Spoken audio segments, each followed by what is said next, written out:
I'm Scott Bosco. And I'm Nicole Koch. And this is your weekly 49er News. Tonight, Apple's iPhone is breaking hearts. California gets a new bike legislation. Dark Harbor tells a haunting story. And finally, things get dramatic with a new play. Apple's new iPhone 6 is bending some of its new owners out of shape.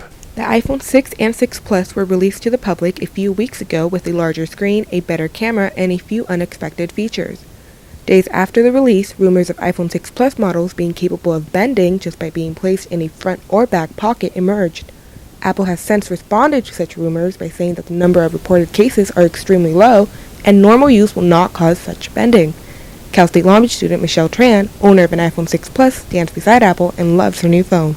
My cousin actually works at Apple, and she said that only 1% of the phones have that defect of it bending, but it's just the pocket bend is a defect. But if you're purposely trying to bend it, then yeah, it will bend.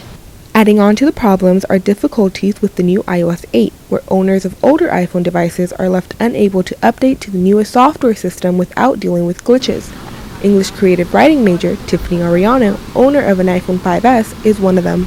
Well, I went to the store, the Apple store, and to see if I could get the update, but they told me that the iOS 8 system is only really compatible with the iPhone 6. Despite all the problems, most are not concerned, including Cal State Long Beach students Yusuf Al-Shanti and Jocelyn De Leon, who are very satisfied with their new phones. I've been always an Apple fan, so I like it. They're easy to use, they're nice, they look nice. So. It happens to one person, they think it's going to happen to everybody. So I think they're blowing it out of proportion. Reporting for the weekly 49er TV, I'm Mary Gomez. Governor Jerry Brown signed 2 new laws to encourage an increase in bicycle use and other alternative means of transportation on September 20th. The Protected Bikeways Act increases the power of State Department of Transportation to regulate safety standards for bikeways. According to the text of the bill, this bill will require the department to improve access for persons with disabilities, establish minimum safety, and would require the department to publish the news criteria by January 1st, 2016.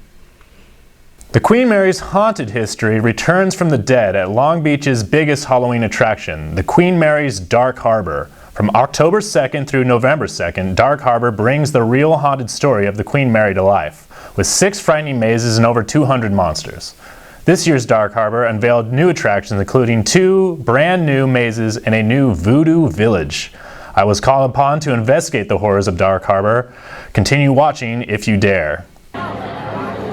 Dark Harbor is the biggest Halloween event in Long Beach. It is 32 nights of mazes, freak shows, glass walkers, fire dancers, and of course monsters. Graceful Gale and the voodoo priestess conspired to attack me one night while I was out gardening.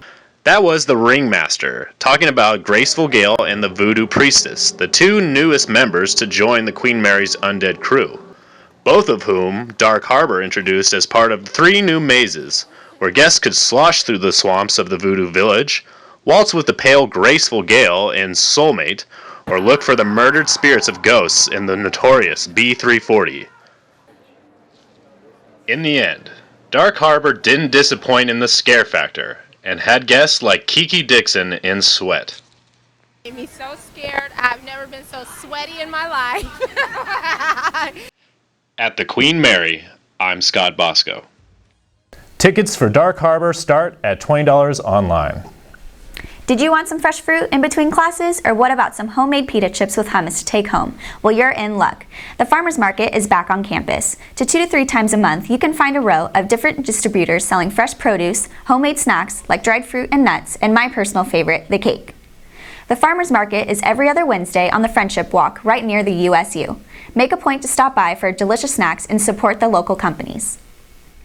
The Theater Arts Department is opening a new play with a story of success and sacrifice. Merrily We Roll Along opens the Theater Arts Department 2014-2015 season, October 3rd through October 12th in the Studio Theater. Based on Kaufman and Hart's play, Merrily We Roll Along tells the story of successful Hollywood producer and songwriter Franklin Shepard and what he gave up for his success. Well, that's all for tonight, Long Beach. I'm Scott Bosco. And I'm Nicole Koch. And this has been your weekly 49er News.